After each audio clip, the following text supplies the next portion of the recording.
My original plan for this video was to do a defending serverless video. I've wanted to do one for a while, at least until I deployed this. This is an internal tool I've been building out for a while. What it does isn't important. Just look at how quick the navigation here is. I'm gonna click, then I'm gonna click, then I'm gonna click, and then I'm going to click, click, click. This is an insanely fast site, and it is hitting an uncached SQL query every single request. If you look at the actual logs, these are running, the remote functions are running in about 10 milliseconds, 3 milliseconds, 7 milliseconds. Like I said, every single one of these is hitting an uncached database query. I did index the database, I did the database correctly, and obviously it's not that big of a database, but the point is, 7 milliseconds in production is still freaking insane when you're hitting a database. I want to talk about why this is so fast, serverless, $5 VPSs, the state of modern databases, the state of AI workloads, and just kind of how I'm feeling about modern app infrastructure in general. The way I got this site to be this fast is really not that complicated. All it is a SvelteKit project backed by a MySQL database. The project itself is in a monorepo. I have a package for the database, and then I have an app for the SvelteKit app, and then an app for the background worker to do all the syncing and all that stuff. The entire thing is finally open sourced because the old versions weren't, because I wasn't password protecting them, but this guy does have password protection on it. So you can have the source code now if you want to see how to set up like good SvelteKit monorepos and stuff like that. I think it's really, really useful. But the thing that makes this so insanely fast is really, it's two things. The first thing is the way this is actually set up. Since I'm hosting everything on Railway, I'm using the entire Railway ecosystem here. They have compute runners, which work much more like a Heroku box than like a Vercel serverless type thing. We'll talk about serverless later. But it's just a compute worker for my actual SvelteKit app that exposes a port publicly for the actual website, and then it's connected to the MySQL instance. But what's really cool about this is if you look at the actual app itself, and I go into my environment variables, I'm using this for my database connection string. And normally it would be a horrific idea for me to, in a public video, show my database connection string, but it's actually okay here because it's using internal networking.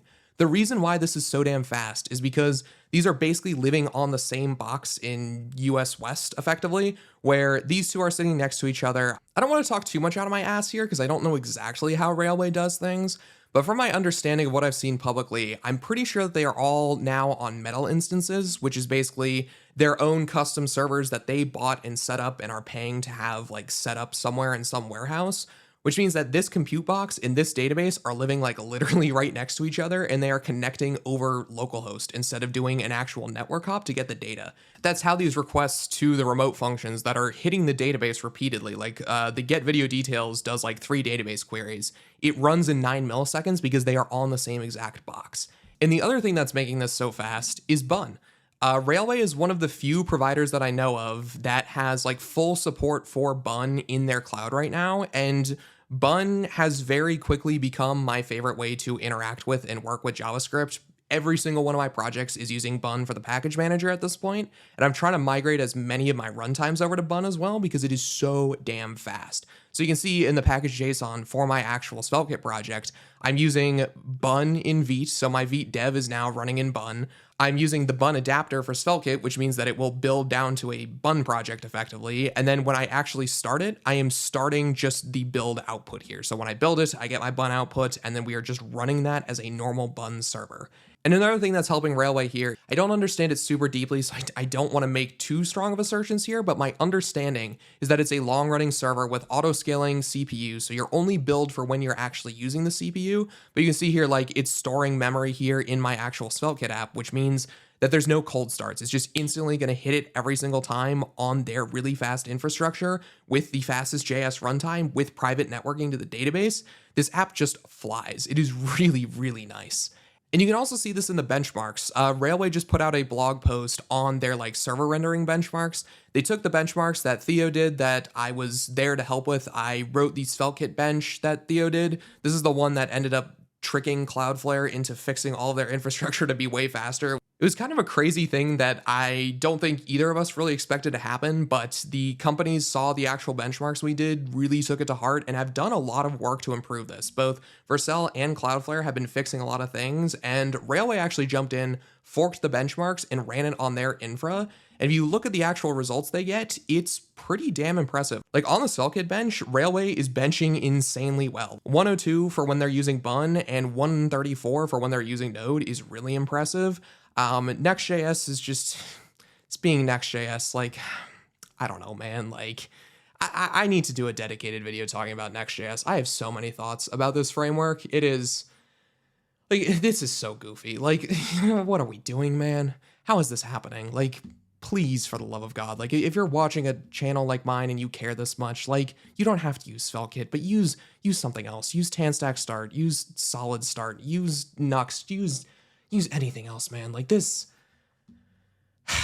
sucks. But Next.js rants aside, the infra here is really, really fast. And Vercel is also making strides to fix this by introducing the bun runtime on Vercel functions. So this is in beta right now, but it should be publicly available for all frameworks, probably by the end of the year would be my guess. And if you look at the actual benchmarks they got here, it's a solid improvement, especially in Next.js world. It takes it down all the way to 764.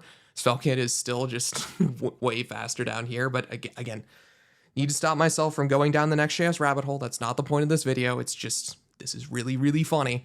But since this is a video on infrastructure, in order to keep my comments section from being a cesspit, I am legally required to talk about the $5 VPS. And I want to steelman this as well as I possibly can. I'm not just going to strawman it as much as I really want to. There are very good reasons to use a $5 VPS, and I understand why people like doing that. It's just not for me, and I want to explain why. So first of all, what are the pros here? It is really, really simple. It is just a compute box that lives in the cloud that you have access to. You can SSH into it and then do whatever the hell you want. And now that we have stuff like Claude Code, it's really easy to set up a $5 VPS in the cloud to work exactly how you want it to. I've set these up many times in the past, and it was always kind of annoying having to like read a bunch of docs on how to do Nginx correctly and how to expose the right ports and how to get everything running and clone the repo and set up the environment. It's really easy to just use like Claude Code to set up a little box in the cloud and just have it work. You get predictable pricing. You know exactly what it's going to cost. It's a flat fee to rent out compute, no crazy serverless horror story bills or anything like that. It just kind of works. And it's a long running process, which means that you can do stuff like background jobs and queues all on the one box without having to worry about all of the hellish infrastructure problems of serverless, where it will terminate after the request finishes. So you have to do a bunch of hacks in order to run something in the background, or if you want to have like a background job that runs in a cron or something like that, you have to bring in another infrastructure piece. And there's a lot of gluing things together that you end up having to do when you're working in the serverless world. But now for the cons. First of all, what if you get a lot of traffic? What if you get a huge surge in users that results in your $5 VPS falling over? Well, a lot of these platforms do make it so that you can auto scale your box. You can do a bunch of stuff for that. There are solutions to this problem, but that's not really what I want to focus on here. Everyone knows that one already. There are a lot of very small things that you don't really think about at the start that will end up biting you in the ass hard, especially if you try and do some like weird custom infrastructure stuff on your own. And I think these 3 points sum up my feelings on them pretty well, of how do you deploy changes, how do you roll back changes, and what happens if you deploy something while it's actually running.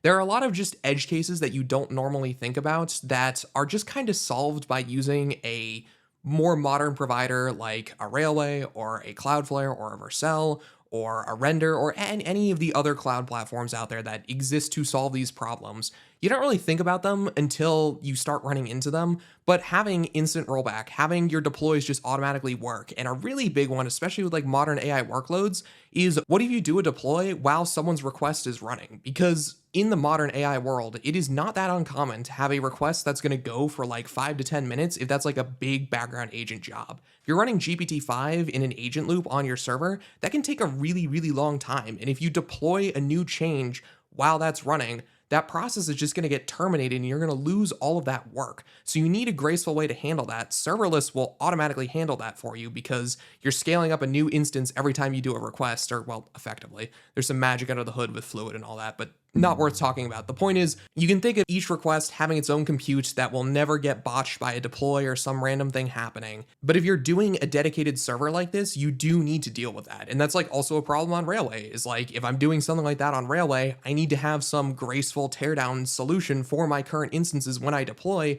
so that I'm not destroying all my old work. These are very real and difficult problems that are absolutely worth solving. And while yes, you can absolutely solve all of this in a custom rolled setup, the thing that you have to weigh in your head is it worth your time?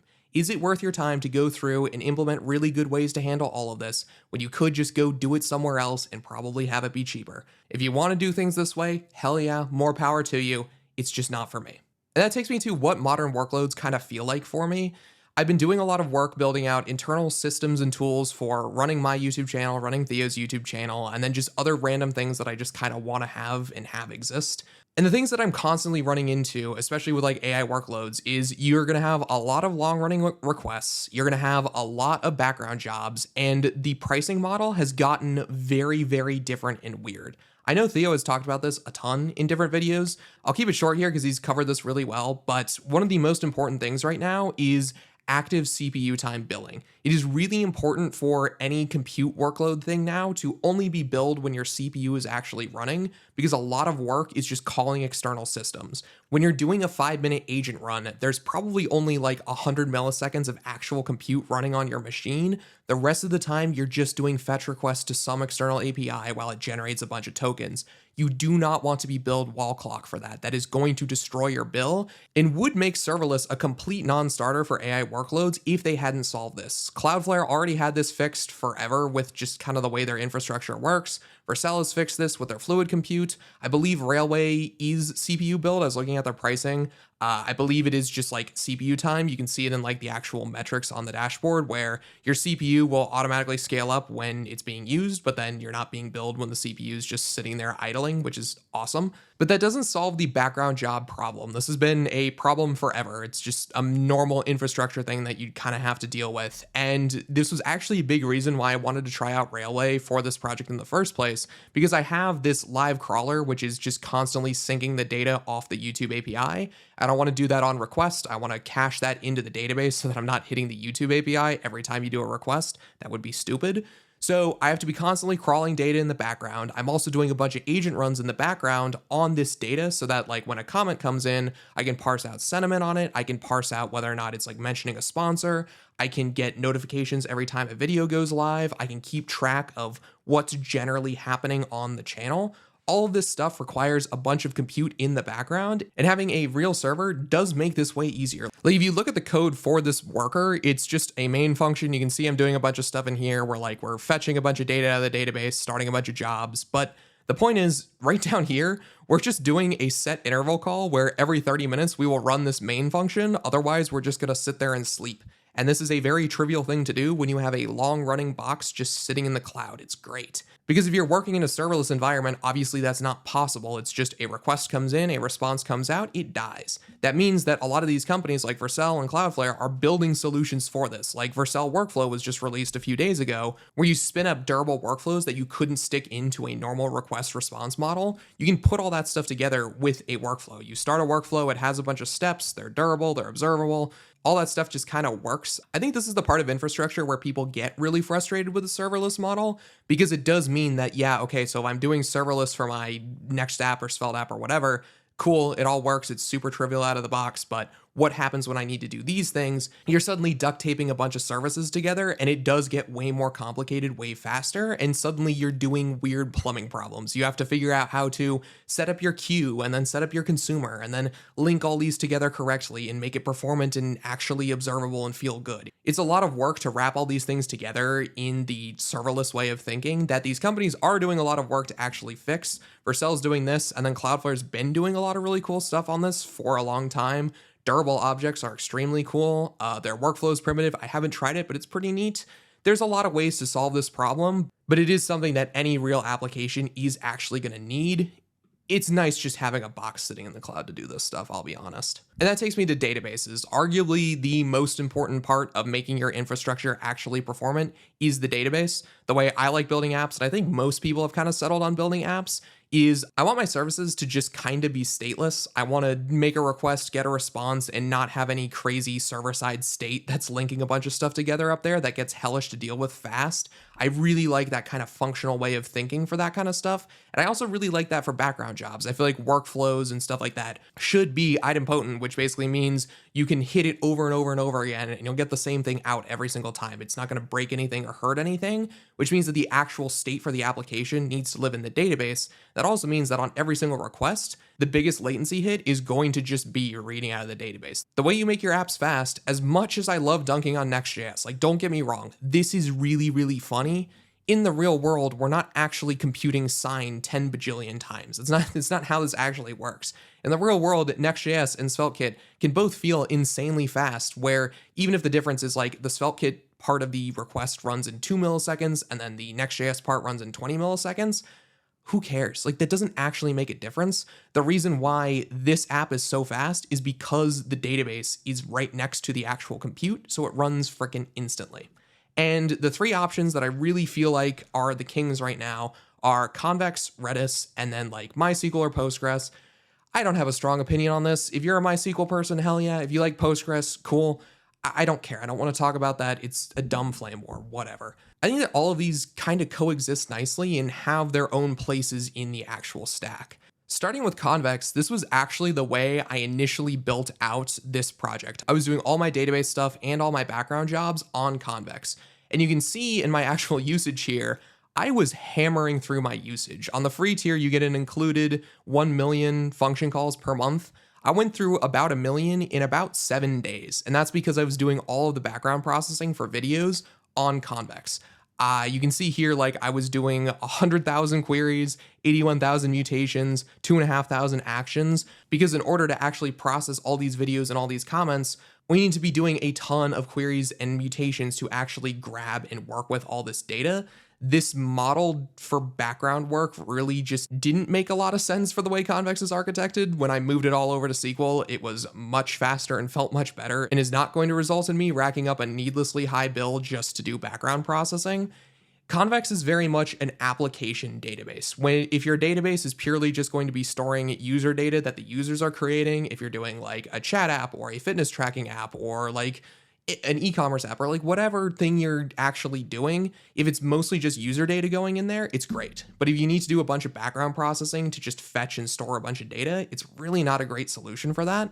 That's where something like a MySQL or a Postgres makes a ton of sense. If you need to be fire hosing data in, I like having a normal database like one of these two for that kind of problem. And there's also another massive difference in the way Convex works in how data actually gets to your client. So I drew out this diagram where I have the client over here, and then this boundary is like the network boundary. This is all server-side stuff. If we are working with like a traditional normal app like what this one is, the client is going to make a request to SvelteKit that is going to then go hit the MySQL instance. The MySQL instance is going to give it some data back. It's going to send that response down to the client.